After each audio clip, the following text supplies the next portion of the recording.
Welcome to TDS studios. Hi friends, எல்லாம் சூப்பராக இருப்பீங்கன்னு நினைக்கிறேன். இன்றைக்கி தினமும் அம்மன் பகுதி 4 நன்றிக்கு தினமலர் திருமணம் நடக்க என்ற தலைப்பில் இன்றைக்கி கோணியம்மன் பற்றி போட்டிருக்காங்க. திருமணம் நடக்கவில்லையே என்ற பெண்களின் வேதனையை போக்கி சந்தோஷமான வாழ்வை தர காத்திருக்கிறாள் கோவை கோணியம்மன்.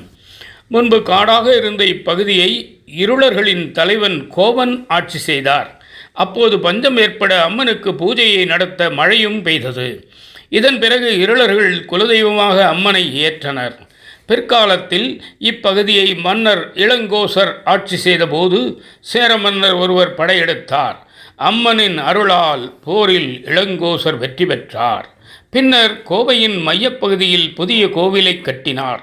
இதுவே தற்போதுள்ள கோணியம்மன் கோவில்.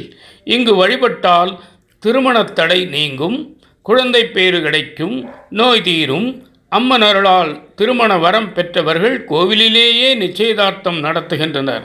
கூடையில் உப்பை நிரப்பி அதன் மீது மஞ்சள், தேங்காய், வெற்றிலை, பாக்கு, பூ வைத்து திருமண தேதியை உறுதி செய்கின்றனர். பஞ்சமுக விநாயகர் நவக்கிரக சன்னதி இங்குள்ளது. எப்படி செல்வது? காந்திபுரம் பஸ் ஸ்டாண்டில் இருந்து 6 கிலோமீட்டர், சிங்காநல்லூர் பஸ் ஸ்டாண்டில் இருந்து 10 கிலோமீட்டர். நேரம் காலை 6 முதல் 12:30 வரை, மாலை 4:30 முதல் 9 வரை. நன்றிங்க, வணக்கங்க, மீண்டும் சந்திப்போம்.